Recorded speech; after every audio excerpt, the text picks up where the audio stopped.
Salam, selamat malam teman-teman.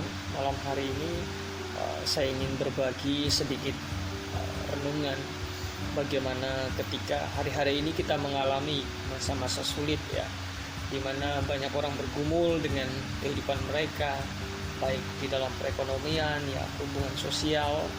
Seringkali ini membuat orang merasa ingin kembali suasana ini bisa kembali normal ya. Malam hari ini saya akan memberikan satu tema ya, topik yaitu bagaimana kita ya sebagai orang percaya melihat Tuhan di masa-masa sulit kita. Nah teman-teman, teofani, apakah teman-teman pernah mendengar atau belajar mengenai kata ini? Ini adalah sebuah penampakan Allah kepada seseorang. Pernahkah ya, teman-teman mengalaminya? Daniel menceritakan pengalamannya dalam Daniel 10 ayat 4-6 ya. Luar biasa, di mana anak manusia atau Yesus sendiri secara istimewa menampakkan diri dengan begitu dahsyat kepada Daniel ya. Daniel bukanlah orang satu-satunya orang yang pernah mengalami ya, penampakan Allah. Yohanes murid Yesus ya juga mengalaminya. Mirip diceritakan di dalam Wahyu 1 ya. Musa, Paulus, Yakub, Yosua juga mengalaminya. Nah, di zaman sekarang seseorang mungkin ya saja mengaku memperoleh penampakan Tuhan, melihat Yesus ataupun mendapatkan bimbingan gaib khusus langsung dari Tuhan. Mungkinkah hal ini benar terjadi? Di dalam 2 Korintus 11 ayat 13-14 di sana bagaimana Paulus mengungkapkan bahwa hati-hati ya, tidak semua teofani atau pengalaman gaib itu adalah dari Tuhan. Karena setan juga suka sekali yang menyamar sebagai malaikat terang. Setan tampil menyamar di Taman Eden sebagai ular ya, binatang terhebat ketika itu. Maka setan juga suka menggunakan strategi penyamaran ya untuk menyesatkan manusia. Bahkan di dalam kitab Wahyu menubuatkan bahwa penyamaran setan di akhir zaman akan begitu maksimal, disertai mujizat-mujizat dahsyat, bahkan menurunkan api dari langit.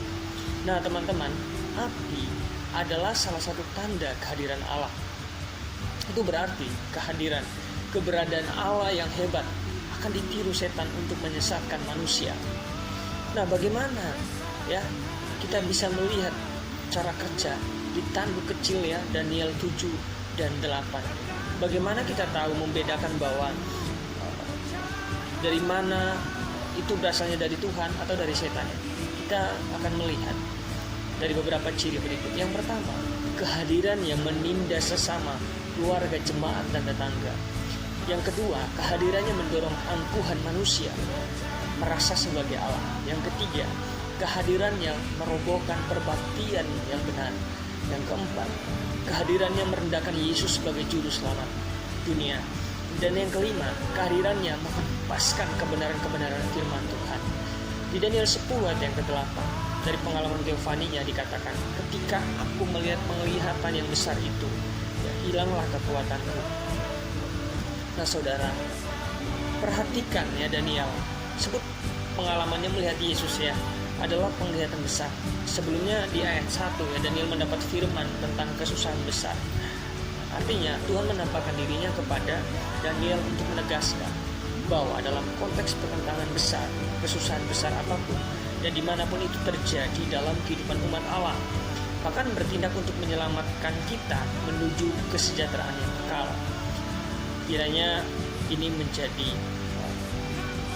berkat untuk teman-teman ya, tatkala kita merindukan bagaimana kita dapat melihat Tuhan di tengah-tengah masalah ya, atau di tengah keadaan-keadaan hari ini yang semakin meresahkan ya banyak orang.